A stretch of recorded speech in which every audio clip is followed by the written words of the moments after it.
Welcome to Forward Ever, Leading in Challenging Times, presented by Worth Wealth Management, a weekly conversation with area leaders about how to persevere during uncertain times. Now here's your host, Gary Shorman. Hi, everyone, and welcome to Forward Ever, Leading in Challenging Times. And this is a guest we've been trying to connect with for a little while, frankly, since some really neat things happened to him. A former Hayes High basketball standout is joining us today, Dylan Dreiling, now with the Texas Rangers organization.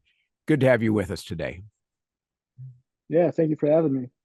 You know, our program here deals with challenging times, but as a high school standout and now a member of the Rangers, you were selected in the second round of the Major League Draft, and you have a very busy schedule. And for those that don't know, you were very successful at the University of Tennessee doing that. How successful?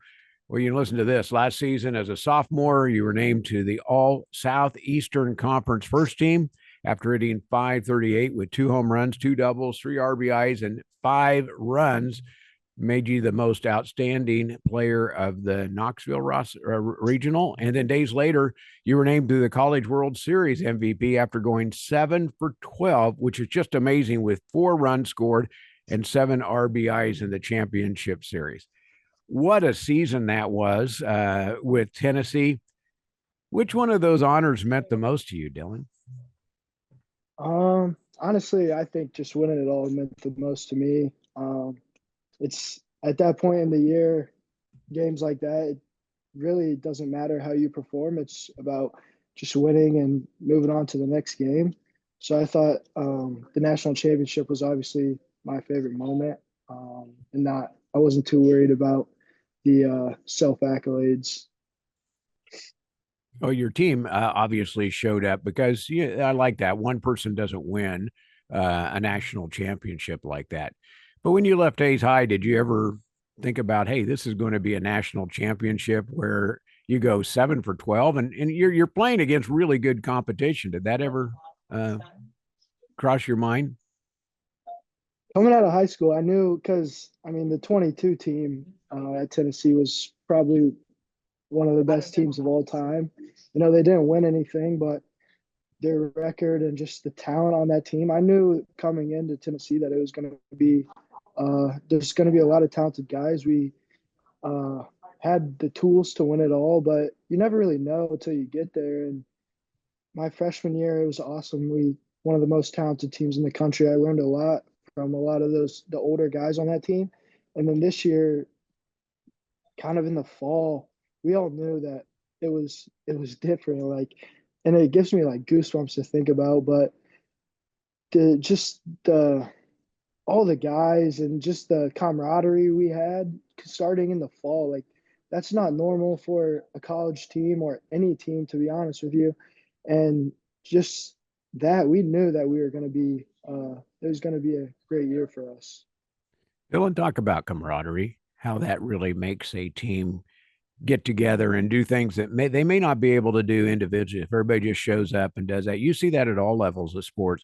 But that feeling is pretty special when you get into that kind of group. It's awesome. It's the best. It's why you play sports, to be honest with you. You get to meet all different kinds of people, and it just is. It's so special to have. And in the fall, we had a guy who kind of a Kansas legend, Lou Kochaver. He would bring us out to eat and talk to us about how special that is and how the best team he ever was on in Kansas City was, camaraderie wise, was the team that won it all. So that kind of got us thinking about how important that is and how we want to establish that starting in the fall with the new group we had. And there's a couple moments where it snowed. One of my favorite moments with that team was it snowed 10 inches in Knoxville one day. It was probably January, and we got done with a lift at 10 a.m. And next thing you know, the whole team is out in left field at Lindsey Nelson playing 15 on 15 football.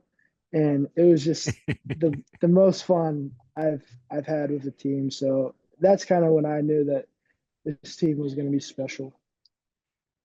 Dylan, when you look back and we talk about leadership and the challenges, what was it when you talk about some of the mentors you had along the line? Because you don't get where you are without having either good coaches, good family, et cetera. What are some of the mentors that you think about when you look about at your career so far? For me, it all started with my dad and my grandpa, obviously, and that was in before high school, middle school, elementary school, and then when I got kind of to that middle school, high school age, I was always around my grandpa's team. I loved being around him. So there's, I don't know how many guys he had on his roster, but they were all mentors to me. Loved watching them play and learn from them. And then when I got to Tennessee, it was just the whole staff was great to me, and a lot of my older teammates my freshman year taught me a lot. Just the game, it's still at the end of the day, it was still baseball, but it's faster paced, and you got to think like it's more. You got to go on the fly, and I learned a lot. Guys like Griffin Merritt and Jared Dickey, like approach wise, teaching me what to see with different pitchers and stuff like that. So I've had a lot of different mentors throughout the years. You actually see the ball really well to be able to hit like you do. What is your thought process when you're at the plate? The ball's coming in. What are you thinking? Try to hit it as hard as I can. And don't strike out, or is it no? It's just hit it as hard as you can I every time. Is that it? I like it. I try to keep it as simple as possible. When it's going good, I'm literally thinking about seeing the ball over the plate and hitting it as hard as I can, and that's when it's going really well. A lot of times for me, when it's going not so well, it's because I'm overthinking, thinking about the different pitches this guy has, what he could throw to me, and then I'm just thinking way too much. So I try to keep it as simple as possible most of the time. Well, simple turned out good when with a 7 for 12 kind of number that you had there. I do have a question that talks, as you advance from college, sitting there waiting on the draft. How stressful was that? Very. Um, I Did you went know where you were going? Did you have any indication at all, or is it just you're just sitting there waiting for something cool to happen? No, I was I was just not sitting there with my friends and family. I didn't hear much. Uh, I actually like a couple like 7 or 8 picks before I was selected. I had called Hunter Inslee, who was our center fielder at Tennessee last year. I was like, "All right, you ready to do it again next year?" Like, I don't think I'm gonna go. And then he kind of, I don't know, it was emotional night, and he kind of told me like everything's gonna be fine, like you're gonna get picked, and then 8 picks later, I was I was on the board, so And what was that like in your environment with your family sitting around? What'd you do at that point? it was crazy.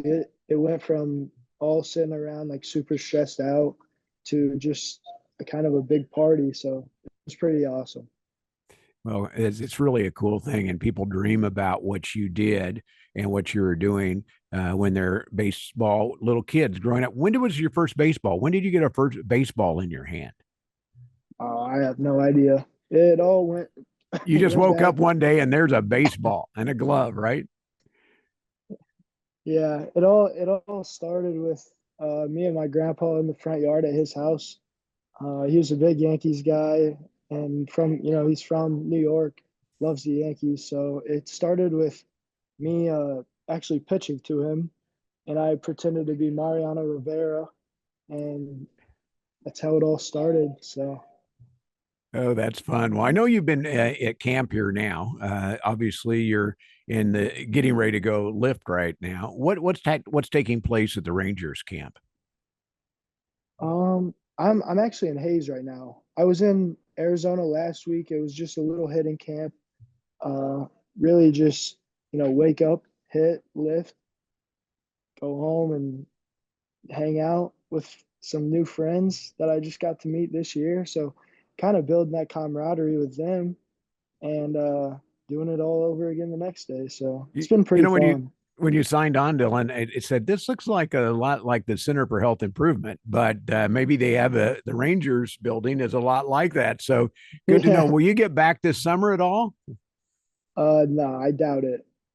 The, I mean, maybe I think I have a week in the like right in the middle of the season, but that's all. I might be home for it, or I might be somewhere else. I really have no idea. Well, it's so fun to have you. I know close back to home. People are talking about this, Dylan, and you know everybody. You know when you see somebody from Hayes that goes and you worked hard to get where you are, that just didn't happen. And I know you're working hard right now. I'm going to take a quick break, and I want to come back and find out you'll be playing on the Rangers. How people can follow you the best on the Rangers, what ways to do that. Our guest is Dylan Dreiling, who is now with the Texas Rangers, formerly with the national championship Tennessee team. Back with more after this. Since 1776, the United States of America continues to stand tall. It's been tested before, many times. Through grit and the ability to move forward, we create better tomorrows. We help our clients live their best lives to and through retirement. We make it easier. Thank you, Kansas. Worth Wealth Management, enhancing lives and strengthening families. Hi, everyone. Welcome back to Forward Ever, leading in challenging times. Our guest is Dylan Dreiling. Dylan, we talked about being on the Rangers team, the excitement of waiting to get drafted, now going into the practice and doing that part of it. What's next? Because the season will start soon. When do you start It's kind of speeding up the process for now. How do you get on the starting lineup, et cetera? Yeah, so it's going to start in Arizona, obviously for spring training. I think I go down there somewhere in the middle of February, and that'll be a month and a half long. I don't really know. It's all new to me, just like everybody else. I have no clue what's going to happen.